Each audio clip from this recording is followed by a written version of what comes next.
ఈరోజు మన Ramoji excellence awards 2025లో మనం ఒక అపురూపమైన ఘట్టాన్ని చూస్తున్నాము.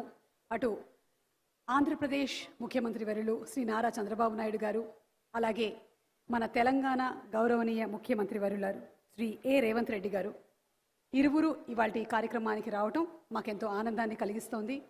అలాగే మిగిలిన అతిరథ మహారథులందరికీ కూడా మరొకసారి సాదర స్వాగతం పలుకుతున్నాము.